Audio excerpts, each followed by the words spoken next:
안녕하십니까? 지금부터 음악사 얘기를 시작하도록 하겠습니다. 음악사라는 거는 어떻게 그것이 기술되는지 알아야만 음악사를 이해하고 기억하고 비평하고 서술할 수 있기 때문이죠. 한국 음악사라고 하는 것은 좀 특별합니다. 지금 지도에서 보는 것처럼 그 지도에서 핑크색으로 표시되어 있는 것에서는 뭐라고 되어 있냐면은 오래된 고급 문화 지역을 표시하고 있습니다. 여기에 보면은 한국, 중국, 일본도 포함되어 있죠. 여기에 유럽은 별도로 표시가 되어 있는데 그 유럽 문화권에 저 라틴 계열도 표시되어 있는 것을 알 수 있습니다. 이거는 현대의 지도이긴 한데 유럽의 문화가 라틴에 영향을 미친 그런 것까지 이제 지도를 그린 건데요. 이것이 말하는 것은 뭐냐 하면은 유럽의 일부 국가의 음악이 2차 대전 이후에 전 세계의 음악, 어찌 보면 보편적인 음악 언어가 되어 버렸긴 했죠. 그럼에도 불구하고 이 지도에서 말해주는 것은 뭐냐면 각 지역별로 어떤 특별한 음악이 있었고 그게 굉장히 오래전부터 있었던 지역이 어디였는지를 거칠게 보여주는 그 지도인데 여기 보면은 한국은 아주 오래전부터 아주 높은 음악 문화를 구가하고 있었다 이런 것들을 확인할 수 있죠. 그렇다면은 이 한국 음악사라는 것은 무엇을 말하는지 좀 설명할 필요가 있습니다. 보통 한국 음악사 하면은 저기 국악사, 국악의 역사라고 얘기하지만 우리가 알고 있는 국악이라고 하는 거하고 한국 음악은 다릅니다. 우리가 지금 연주하고 있는 국악이라는 것은 굳이 얘기하자면 100년, 120년 정도밖에 안 된 음악이에요. 그 이전에는 굉장히 다른 음악이 있었습니다. 그런데 거기에 대해서는 우리가 귀를 뚫고 확인할 수가 없죠. 물론 악보는 500년 전, 600년 전 악보가 있습니다. 그렇지만 그 악보하고 비교해 보면 그 현재 국악하고는 굉장히 다른 음악들이 많아요. 그렇다면 1000년이면 어떻게 될까요? 1000년이면은 더 음악이 달라졌겠죠. 그래서 한국 음악사라는 것은 단순히 국악사가 아니라 우리 음악의 정통성을 갖고 있는 그 음악들을 연대기 순으로 정리해 본 결과라고 할 수 있습니다. 마치 한국사 혹은 중국사, 일본사라는 것이 그 영토는 항상 그 크기가 달라진다고 하더라도 그 민족 혹은 그 국가의 정통성을 이은 지역의 사람의 역사라는 것은 일치하는 얘기죠. 그래서 오늘부터 얘기할 한국 음악사라는 것은 과거에 우리와 관련된 한반도 지역에서 우리의 현재의 음악 문화를 만들어냈던 그 문화의 어떤 정통성을 쫓아가면서 그 시간의 흐름대로 그 변화를 추적하는 것이다. 이렇게 얘기할 수가 있습니다.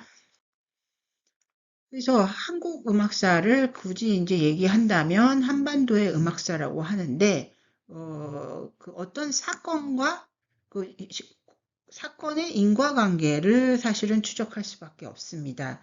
왜냐하면 과거로부터 현재까지 이어지는 어떤 변화를 모든 것을 다 이야기할 수는 없고, 현재로 이어지는 큰 변화의 그 변곡점에 있는 사건들을 주목하고 그 사건과 사건 간의 인과관계를 통해서 어떠한 변화가 생겼는지를 설명한다는 것입니다.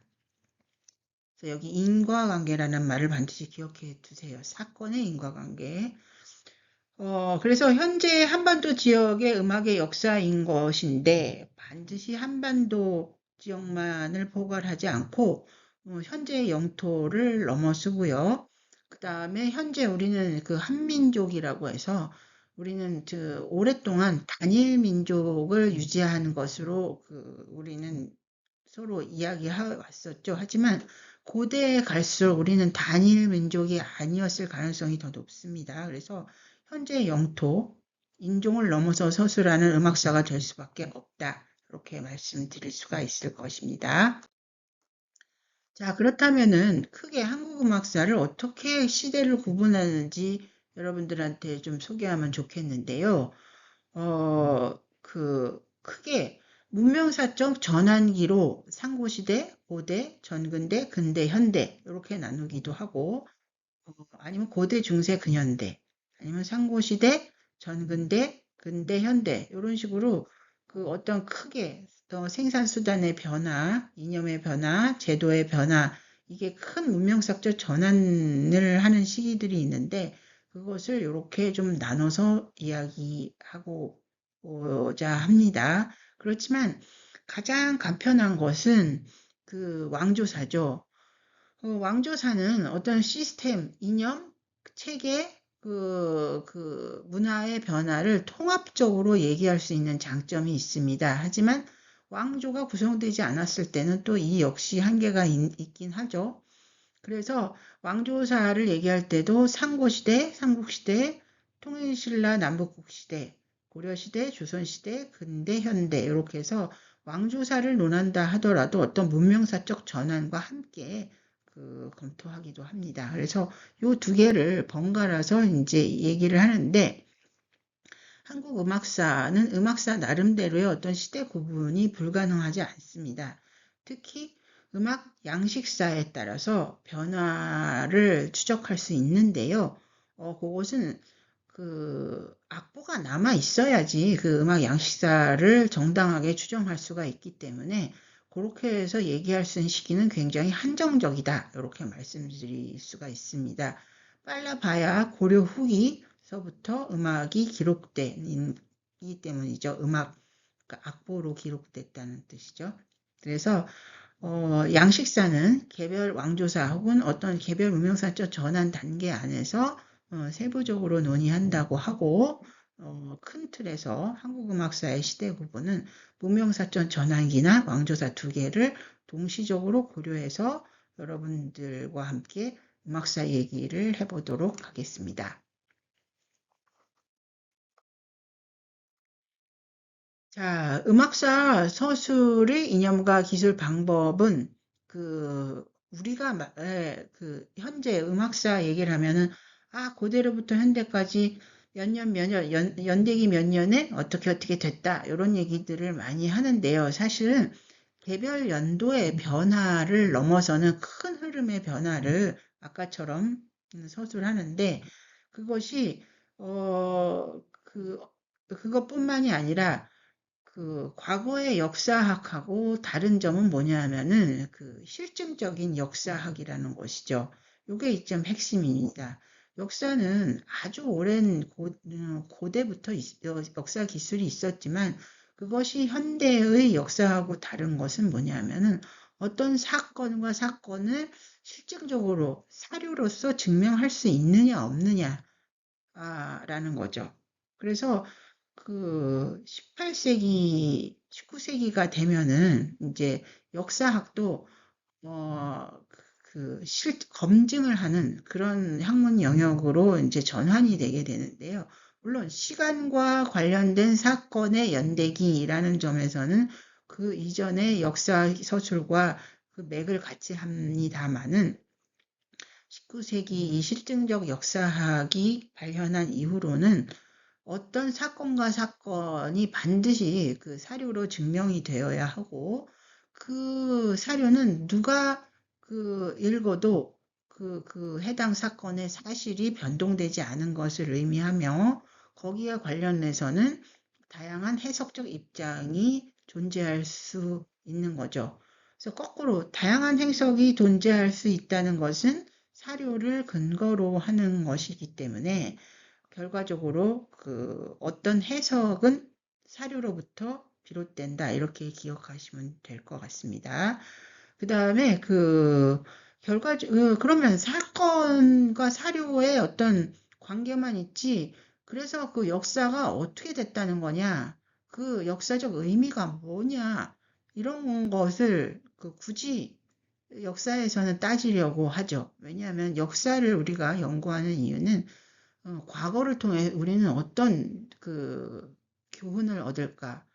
과거를 통해서 우리는 어떤 의미를 이해하고 미래로 갈까? 하는 것이었기 때문에 결국은 어떤 눈에 보이는 사건, 사료에 보이는 사건과 사건 간의 관계를 통해서 어떤 사건을 확인하고만 끝나는 것이 아니라 어떤 의미를 갖고 있는가 그런 것들을 판단하는 것은 역시 그 헤겔 및 딜타이라고 하는 그 철학자들이 제시한 어떤 역사주의적인 어떤 해석이라고 할 수 있습니다. 그래서 결과적으로 역사서술이라는 것은 사료를 바탕으로 사료를 검증하고 비판해서 해석하는 그런 것이라고 할 수 있습니다. 그래서 음악사도 여기서 그 자유로울 수가 없죠.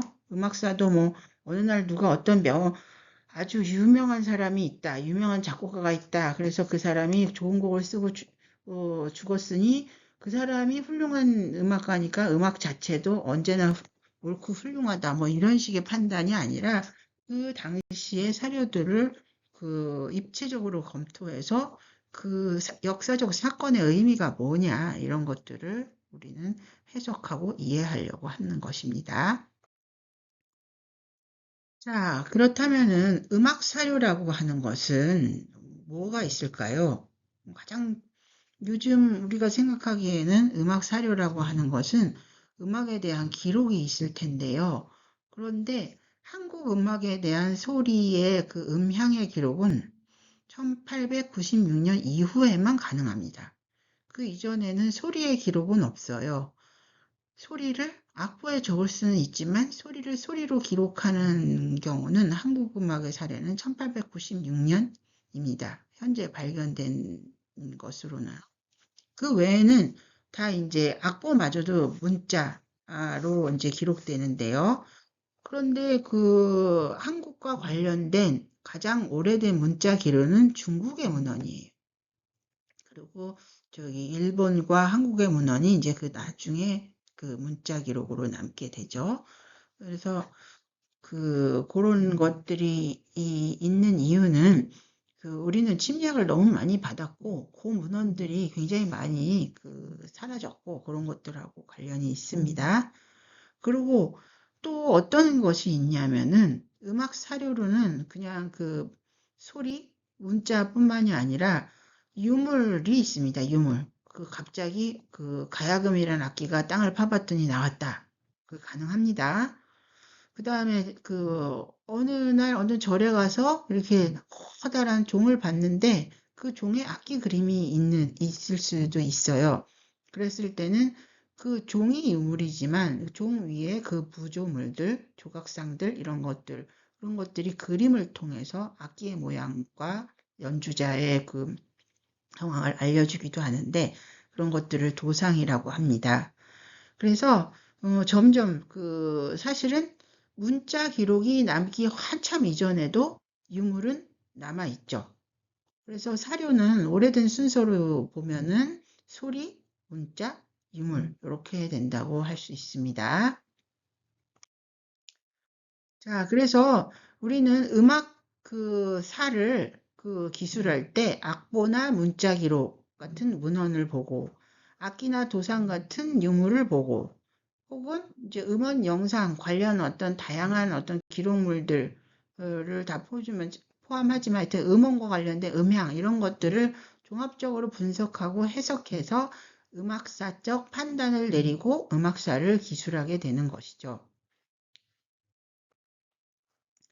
자, 그래서 예를 들면은 유물을 보기 가장 오래된 음악 사료라고 하는 것이 이제 유물이라고 했는데 이것은 이 그림에 나오는 이 도상은 신석기 시대 유물인데요. 볼제적이라고 하기도 하고 뼈필이라고도 하기도 하는 그런 유물입니다. 그래서 원래는 밑에 그림처럼 파손된 상태로 발견이 됐고 그거를 복원한 것이 위의 그림이죠. 그래서 이런 것은 어떤 유적지에서 나온 유물이고요. 그 유물을 지금 현물이 아니라 그림으로 도상으로 여러분들한테 보여드리고 있습니다. 그리고 1993년 부여 능산리에 땅을 파보니까 거기에 그런 유적지에서 유물이 나왔죠. 그래서 유물을 잘 정리해서 닦아서 보니까 이렇게 이제 그 향로가 등장했는데 이 향로의 그 끄트머리에 보니까 그 음악가들을 악기를 연주하는 음악가가 5명이 발견됐는데 여기에 의하면은 악기를 뭘 썼다. 이런 거를 우리가 확인할 수가 있죠. 또 다른 유적지는 여기는 이제 서울에 있는 을지로 주변에 있는 요거 A로 표시된 지도에 A로 표시된 곳에 있는 그, 그 위치에 500년 전에 장학원이라고 해서 굳이 말한다면 국립 그 음악기관이 거죠. 그래서 그 위치에 현재는 없어졌지만 다른 건물이 주로 들어섰지만 거기에 그 행정관청이 있었던 자리 그게 이제 유적이기도 한 거죠. 그래서 유적에서는 이렇게 땅을 파서 유물이 나오기도 하고 그 자체로 유적이기도 하고 그러니까 여기는 음악 유적지가 되겠죠. 장학원터 이렇게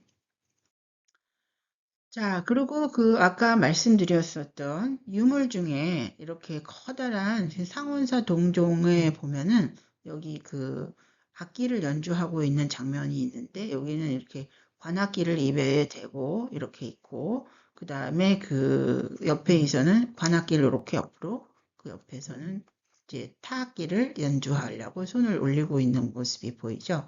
그래서 이런 것들을 그 유물과 관련된 도상을 보죠. 그래서 음악 사료로서는 이 도상 분석을 합니다. 이 유물의 출토 연대와 그 유물과 관련된 다양한 어떤 그 정보와 이 구체적인 음악과 직접적인 이런 도상을 보고 음악사 서술을 하게 되는 거죠.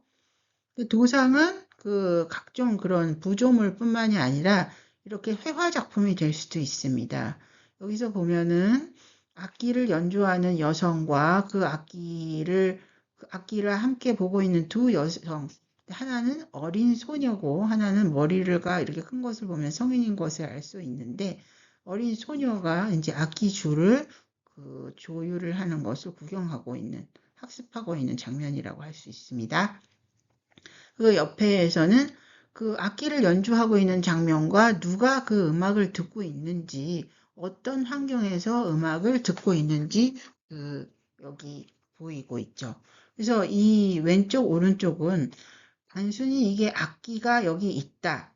악기가 검고라는 악기가 있다. 혹은 그 오른쪽의 그림에서는 가야금이라는 악기가 있고 거기서 대금이라는 악기를 분다. 이런 것을 얘기하는 것이 아니라 언제 어디서 무엇을 하고 있는지 향유층은 누구고 이 음악을 향유하는 환경은 어떠하고 뭐 그런 것들을 그 종합적으로 보여주는 것이죠. 그래서 이런 것들은 문자 기록에 남아있지 않은 상당한 그 많은 그 당시의 그 정보를 주는 기록을 드립니다. 자, 그래서 문헌 기록을 이제 또 보실까요? 그래서 아까도 말씀드린 것처럼 한국 음악사와 관련된 가장 오래된 기록은 중국에 있다고 말씀드렸었죠.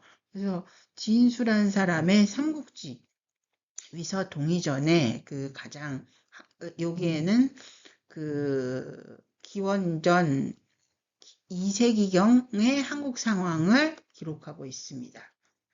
그 다음에 뭐 범엽이라는 사람, 중국 사람의 후한서 동의전에도 그 한반도 음악에 대한 기록이 남아 있죠.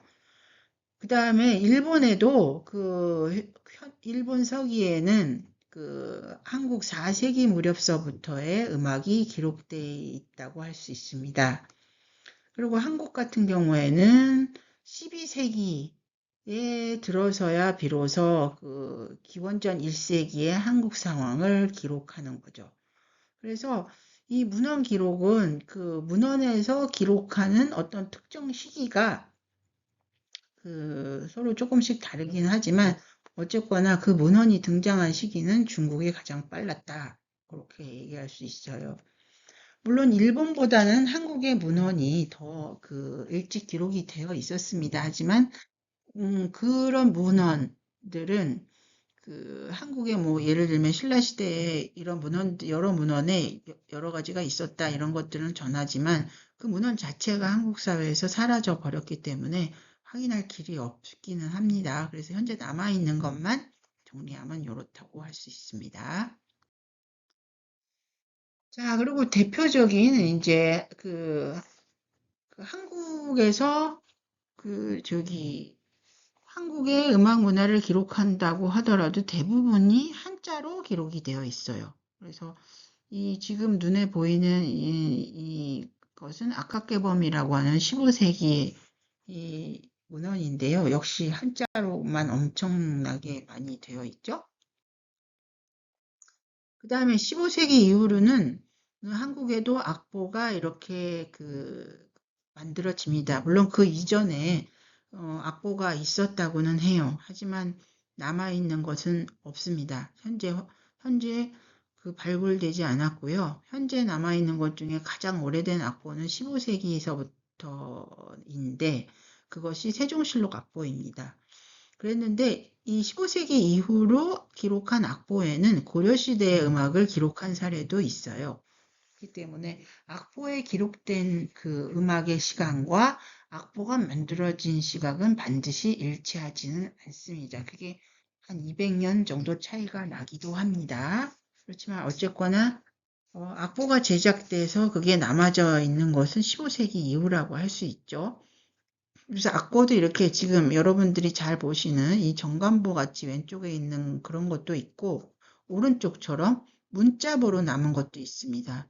오른쪽에 보면은 여러분들 여기 보시면은 소화라는 것은 이제 제목이고 여기 농, 명 이렇게 글자가 돼 있는데 보면 청황, 남, 황, 이렇게 율명이 요 사이에, 노랫말 사이에 적혀져 있죠.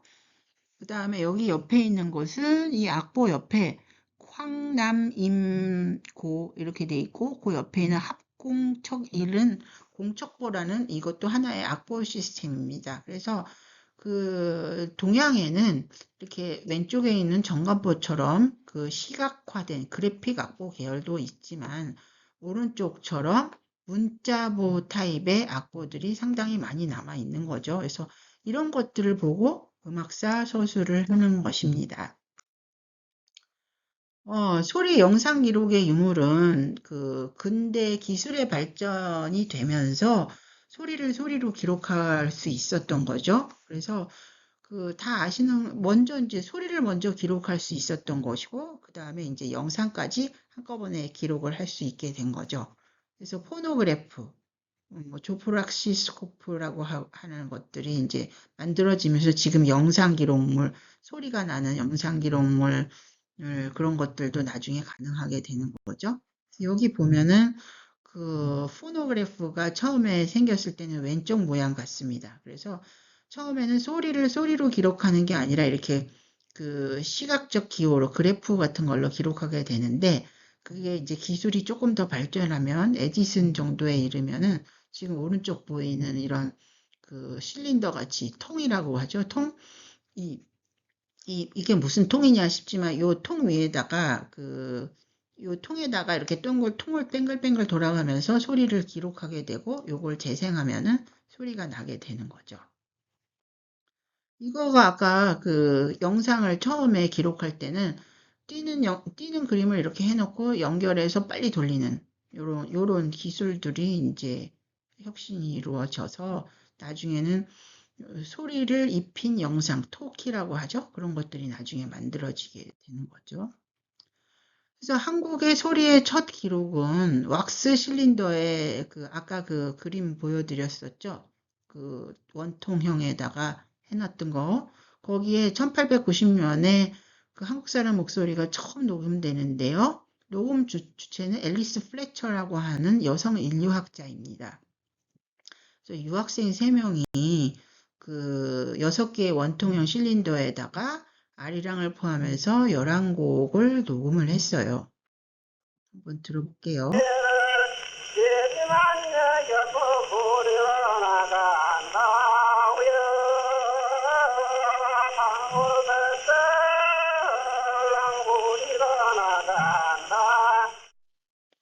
자, 이렇게 보면은 그 실린더가 보이고 그 실린더를 이렇게 감아가면서 거기 표면을 이렇게 스크래치를 해서 소리를 증폭시키는 것을 알 수 있죠. 그래서 이제 음악사 사료라는 것이 무엇인지 여러분 하나씩 보고 계십니다. 그래서 가장 늦게 발명된 기술을 가지고 소리로 녹음하고 재생하는 장면을 보셨습니다.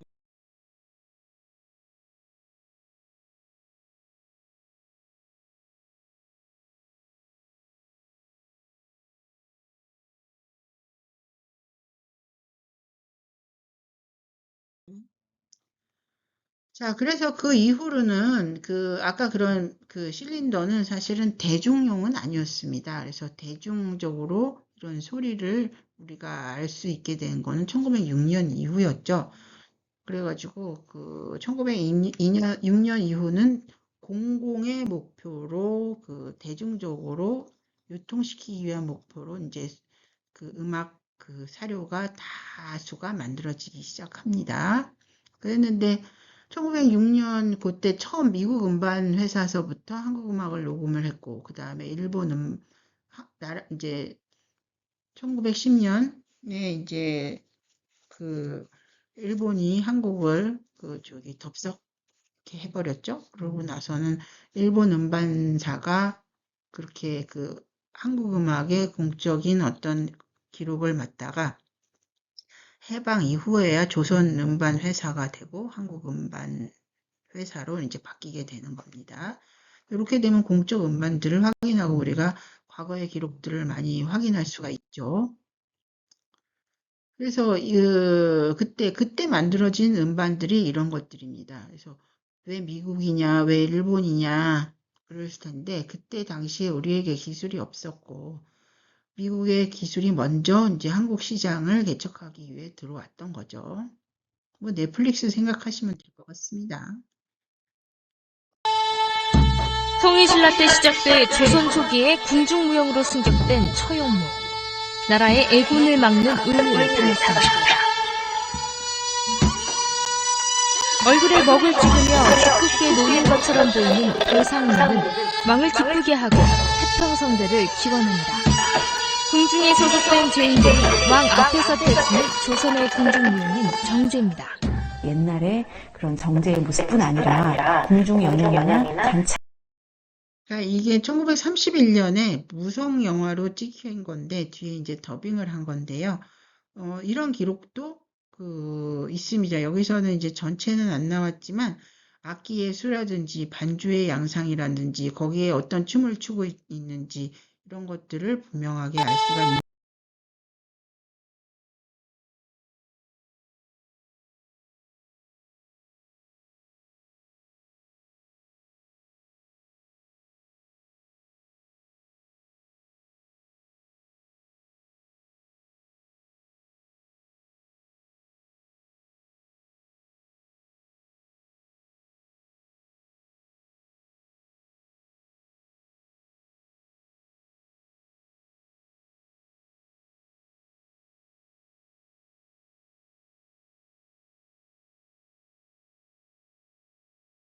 거죠.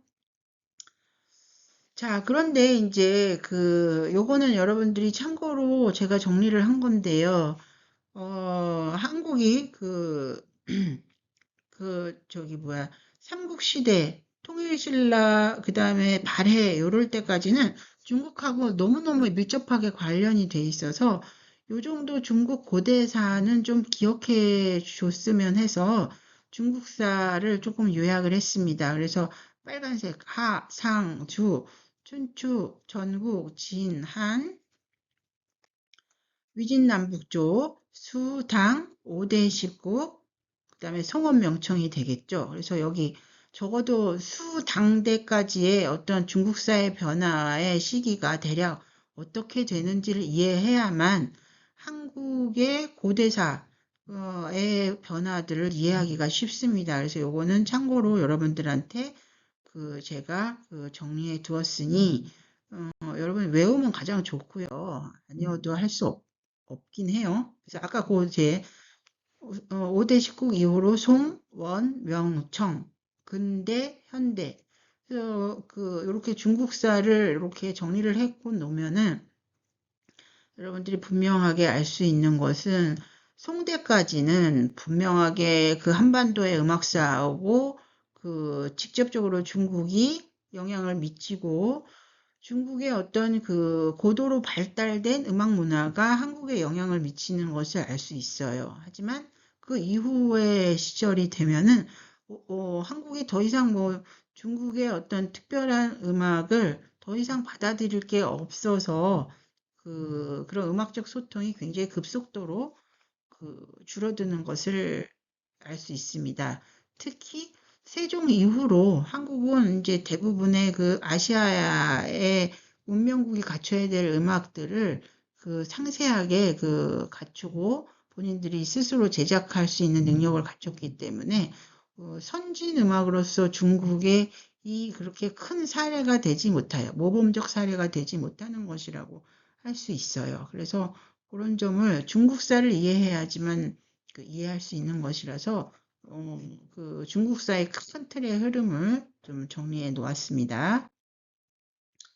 그렇지만 그리고 중국사 아까 그것은 중국 왕조사를 중심으로 정리를 해 놓은 거고 중국 음악사의 시대 구분도 이렇게 한 7단계로 나눠 놓고 그것과 우리의 단계가 어디에 속하는지를 서로 견주어서 보면 이 한중일 고대로부터 고급 음악 문화를 구가했던 지역에서 서로 간의 차이가 어떻게 되며 음악사적 어떤 성취 단계가 어떻게 되며 그래서 결과적으로 서로 다른 음악을 구가했는가 그런 것들을 평가하고 그럴 때 좀 도움이 되죠. 그래서 요 시대 구분을 잘 기억해 두면은 좋겠습니다. 자, 한국음악사는 지금 여러분들 요 표처럼 우리나라하고 동아시아를 항상 견주어서 보시는 게 가장 좋고요. 여기서 보면 제가 한국을 위칸에 정리했고, 그다음에 여기 한국 중에 통일신라하고 여기 발해 여기를 이렇게 하늘색으로 칠해놨는데요. 요 시기를 남북국 시기라고 부르기도 합니다. 그러니까 기억해 두시고요. 그 다음에 동아시아사를 보면은 이제 중국하고 일본, 그 다음에 중국에서도 이 핑크색은 이제 중국의 왕조의 어떤 정통성을 갖고 있는 단일 왕조고, 저기, 초록색으로 해놓은 곳은 이제 분열이 되기 시작할 때를 이렇게 제가 복잡하게 초록색으로 좀 구별을 해놨어요. 그래서 은나라는 요거는 분열은 아니고 상나라를 은나라라고 부르기도 합니다. 그래서 그걸 그냥 주의하려고 해놓은 거고 여기서 이제 이 중국사에서 한참 분열기를 지금 초록색으로 표시했고 그 위에 보면은 흉노, 선비, 유연, 돌궐 이런 것들은 중국사가 한족 중심으로 그다음에 중원을 누가 차지했냐 그런 걸 중심으로 중국사의 어떤 정통성을 이야기할 수 있지만 그 위에 항상 똑같은 정도로 강력한 어떤 이민족들이 각 지역에 있었는데 특히 북방 지역에 그런 사람들이 흉노, 선비, 돌궐, 유연 이런 세력들입니다. 그래서 우리는 아시아사를 배울 때 중국 중심으로 배워서 이걸 잘 얘기하지 않고 또 중국은 자기네 역사를 얘기할 때 북방 민족을 전부 북방의 오랑캐, 야만으로 기술을 했기 때문에 자세히 알 수 없기도 한데 사실상 중원을 위협할 만큼 강한 영향력을 가졌던 세력들을 위해 정리한 것이니까 그것도 눈여겨봐 주시면 좋겠어요. 자, 그래서 먼저 우리가 이제 논의할 것은 이제 고조선 시절서부터 이 삼국시대일 때까지겠죠. 자, 고조선을 아까 잠깐 보면은 올해 단군이 나라를 만들었을 때까지 보면은 바로 이 신석기 유물이 단군 할아버지가 불고 논 악기다 뭐 이렇게 얘기할 수도 있지만 단군은 일종의 신화고 거기서 실제 고조선이 만들어졌다는 건 훨씬 더 후대라고 할 수 있죠. 아까 그 연대표를 여러분들이 좀 봐주시면 좋겠습니다. 아까 그 유물을 얘기할 때도 요 신석기 시대 유물은 여러분들한테 소개를 했죠. 그래서 그 관악기라는 것이 사실은 어찌 보면은 그 만들기가 어렵지는 않죠. 그 빈 관이 있고 관을 그 올릴 수 있는 공명시킬 수 있고 거기다가 지공을 그 팔 수 있는 그런 재질은 가장 손쉬운 거지. 거대 동물의 뼈. 신석기 시대에는 뭐 맘모스 뼈도 있었을 때니까요. 그 좀 땅을 파면은. 그래서 어쨌거나 거대 동물의 뼈 혹은 뭐 대나무 같은 걸 수도 있고 했는데 대나무라고 하면은 만약에 땅에 묻혀져 있으면 금세 썩어서 없어졌다고 한다면 이 뼈필은 좀 더 오래 갔었던 거죠. 뭐 온도, 습도 같은 게 맞았을 때. 그래서 이 신석기 시대 유물 여기 보면은 취구나 그러니까 바람을 불어대는 곳이나 손가락을 놓는 곳이 약간 부자연스럽기는 하지만 이렇게 돼 있는 그 유물이 다른 어떤 그 일상에서 쓰는 그런 그 도구로 판단할 수 있는 다른 용도는 거의 없습니다. 그래서 이 악기를, 이 유물을 이제 악기로 판단하는 기준이기도 합니다. 자, 이것을 보면은 신석기 시대 또 다른 유물인데 이게 대표적인 게 이제 고인돌이죠. 이 시절에 이 고인돌을 어떻게 움직였을까? 이게 엄청나게 큰 돌인데요. 그 오른쪽에 보면은 이 고인돌은 이렇게 집단적으로 이런 그 지렛대의 원리를 잘 활용하고 그다음에 바닥에 뭐 그 움직일 수 있게 마치 바퀴처럼 이렇게 해서 이 집단이 그 지휘자가 있어서 같은 방향으로 힘을 쓸 수 있게 했던 것으로 그 추측합니다.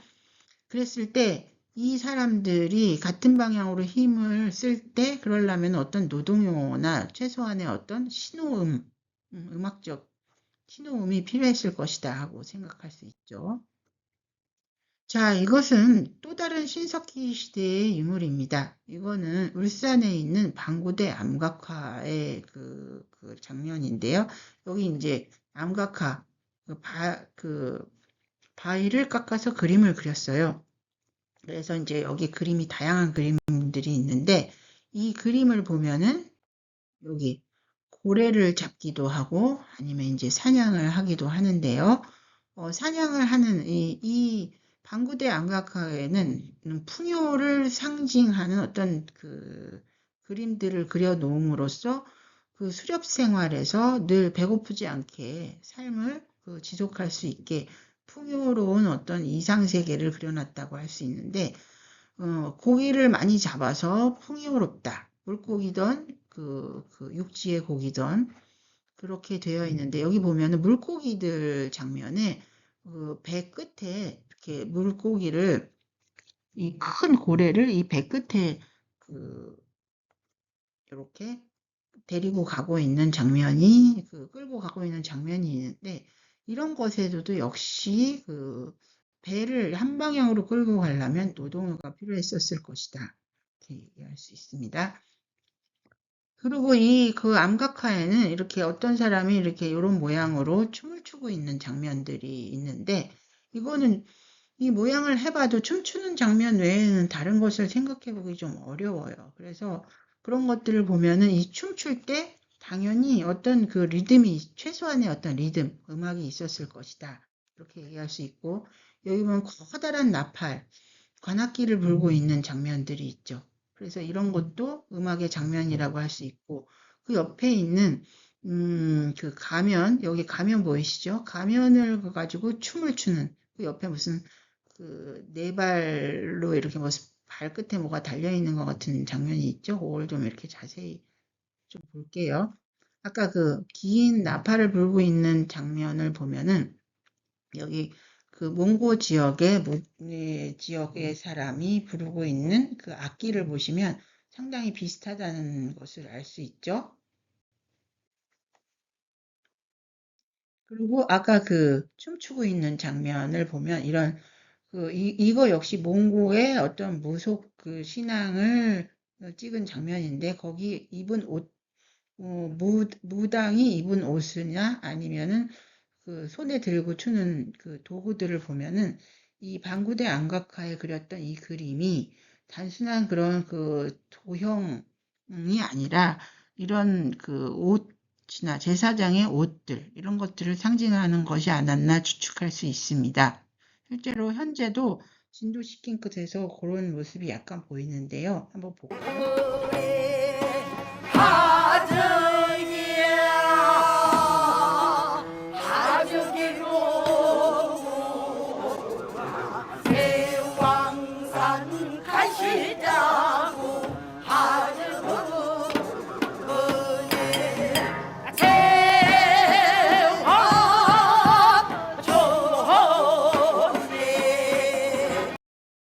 여기 이렇게 보시면은 여기 손에 쥐고 있는 이 지전이 아까 그 방구대 안각화에 있는 것처럼 끝이 사방으로 갈라져 있는 바로 그 도구하고 굉장히 많이 비슷하게 생겼죠.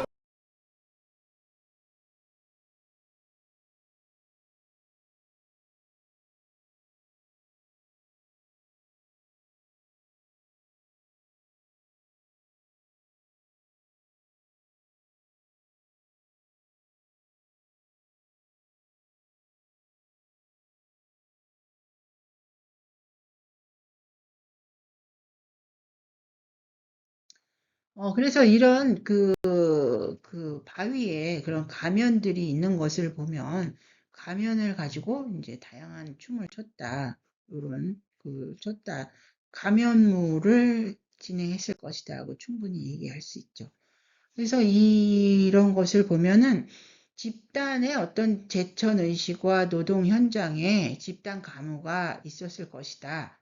그런 것을 충분히 예측할 수 있습니다.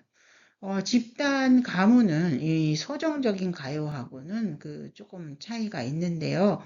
어떤 집단의 어떤 공동체 의식이나, 원시 공동체 사회의 구성원임을 좀 강화하는 방향의 집단 어떤 가무가 있었던 것이고, 거기에 반해서 이제 개인의 어떤 서정성이 그 사회 안에 그 안에서도, 이제 만들어지기 시작했는데 그건 이제 또 그 음악사적 흔적은 좀 나중에 나오게 됩니다. 자, 이걸 보면은 아까 노동요 아까 커다란 고래를 저기 끌고 육지로 가는 사람들은 이런 노래를 부르지 않았을까 싶습니다.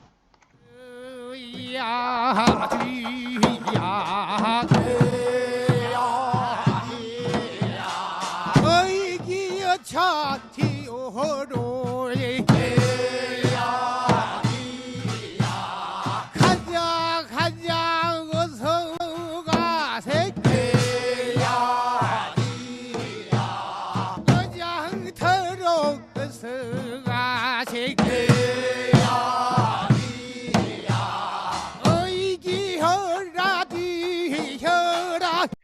자, 이렇게 얼마 전까지 멸치만 잡아서 멸치를 많이 잡아서 이제 오장터로 얼른 가자 하면서 이제 육지로 가지고 갈 때 이렇게 노래를 부르는데요. 노래만 부르는 게 아니라 이렇게 꽹과리 치고 리듬을 가지고 리듬 악기를 가지고 이제 하는 것을 보셨죠. 그래서 충분히 가능하다. 고래를 잡아서 육지로 이동할 때 아니면은 뒷산에서 큰 사슴을 잡아서 자기네 마을로 돌아갈 때 충분히 어떤 노동요가 가능하다는 것을 여러분들이 알 수 있겠습니다.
자, 그렇다면은 이제 잠시 보면은 고조선, 고구려, 그 다음에 그 남북국 시대 요 세 시기를 지도로 여러분들한테 비교를 해서 드렸는데요.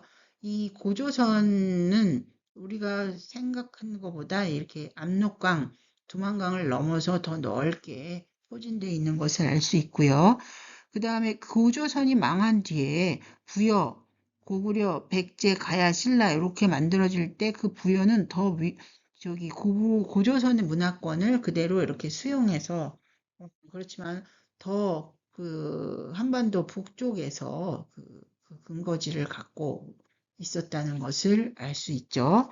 그 다음에 이제 나중에 보면 그 신라가 그 통일을 한 이후의 그림이죠. 요 오른쪽에 있는 것은 그 위에는 그 고구려의 판도에 있었던 땅이 발해고 그 주변으로 부려가 있었고 그랬던 땅에는 뭐 거란족 그 다음에 그 당나라 이런 데가 위치하고 있는 것이 여러분들 보이죠. 그래서 아까도 처음에 말씀드렸지만 우리 영토 밖에서도 우리 음악의 어떤 정통성을 계속 유지했던 어떤 지역이 있다. 그렇게 말씀드렸고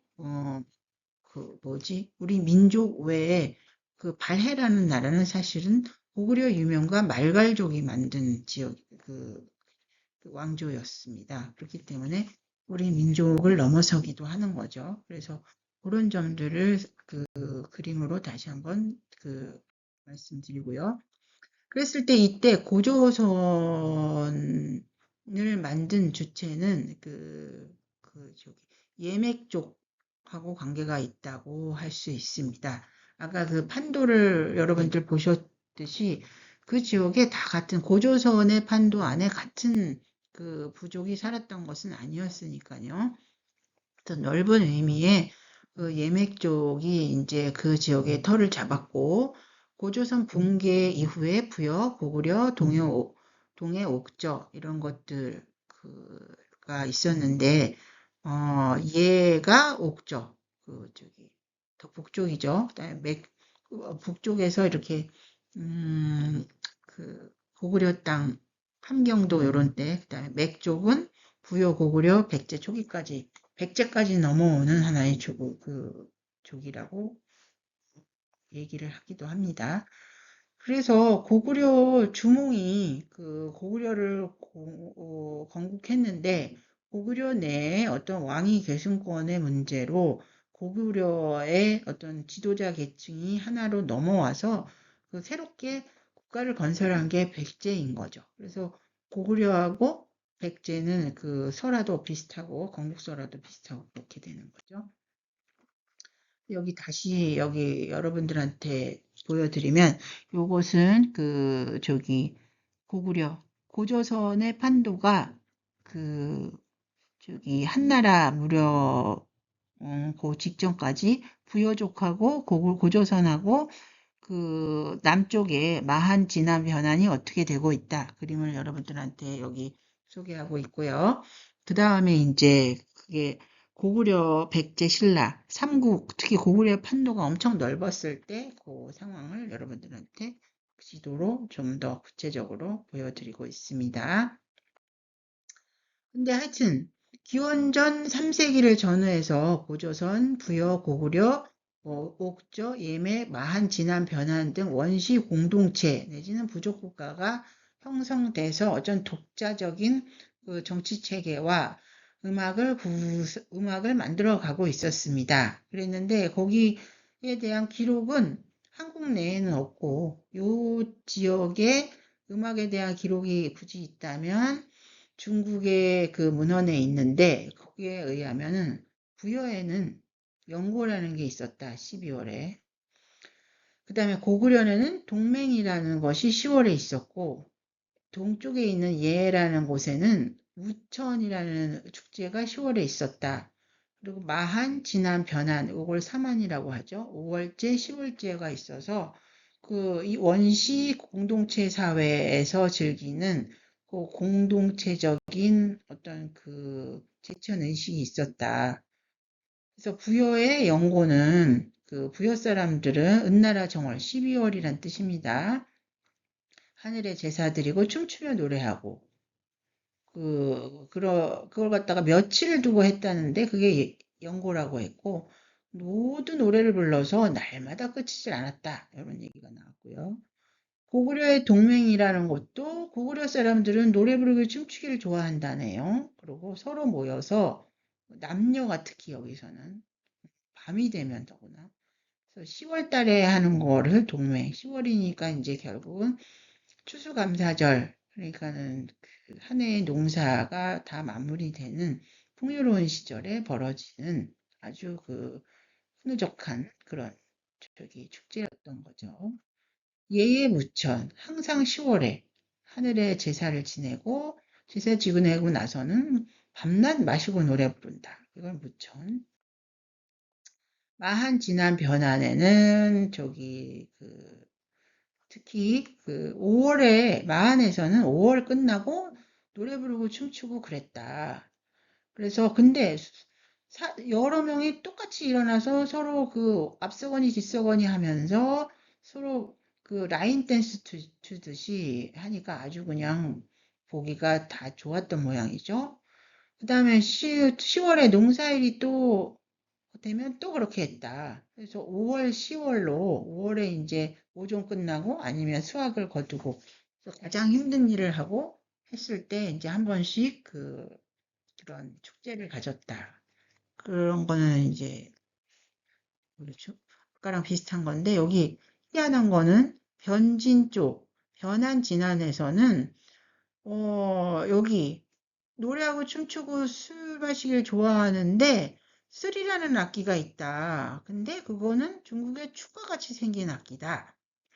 그거를 잘 타면은 뭐 괜찮은 곡이 있다. 음곡이 있다는 뜻은 괜찮은 악곡이 있다. 이렇게 하시면 돼요. 그래서 그 변지 쪽에서는 특별히 어떤 기악, 더구나 현악기에 대한 그 보고가 중국의 문헌에 일찍부터 있었다는 것은 그 지역에 그만큼 문가가 많이 발달했다는 것이죠. 그리고 이제 또 기록을 보면 해동 역사라고 하는 18세기에 우리의 문헌에는 주나라의 고조선의 음악이 전한다. 그런데 매사 1명, 사 1명, 무자 16명, 이렇게 춤추는 사람 10명, 인도자 1명, 그 다음에 뭔가 구들하는 사람 1명, 그래서 이런 사람들이 붉은 옷을 입고, 지모무라고 하는 춤을 춘다. 이런 게 있고, 하여튼 그 무렵 주나라 시절에 주나라에 그 춘관 제루라는 그 관직이 있었는데 이 사람이 뭘 했냐면은 주나라가 중국의 왕조죠. 그 주변에 있는 사방에 있는 주나라를 중심으로 하고 동서남북에 있는 사방의 이 오랑캐, 그러니까 야만이라는 뜻이에요, 사실은. 그 악을 관장했다. 그러니까 주나라 때도 뭔가 그 고조선의 음악을 하지 않았나 하고 있었는데 마침 이 매사가 있었다. 그런 기록을 찾을 수가 있는 거죠. 그리고 이제 고조선쯤 되면은 고조선에 이미 그 원시 공동체 사회란 뭔가 축제를 했을 테지만 그게 뭐다라고 기록이 된 건 없어요. 부여 그런데 뭐가 있다. 사만 마을 지하 변화에 뭐가 있다고 했지만 고조선의 원시 공동체 의례가 뭐가 있었고 춤을 췄다 그런 건 없지만 적어도 그 고조선에는 그런 게 있을 거라고 당연하고 추정이 되고 근데 기록은 없고 그렇지만 굉장히 중요한 기록이 있는데 그게 바로 공무도화가라는 거예요. 그래서 공무도화가를 그 당시 고조선의 언어로 얘기를 했을 텐데 이게 그 고조선의 언어는 기록된 게 없고 고조선의 문자도 없고 고조선에 누군가가 부른 그 노래를 한자로 그 중국 사람이 또 기록해 놓은 게 있었는데 그걸 보면은 노래 내용은 이해하는데 그걸 보니까 그 굉장히 서정적이다. 이미 그 빠져들은 그런 물에 빠진 어떤 비참함과 그런 어떤 처절한 사건을 기록한 거기에 대한 심경을 기록한 어떤 서정시였다. 이렇게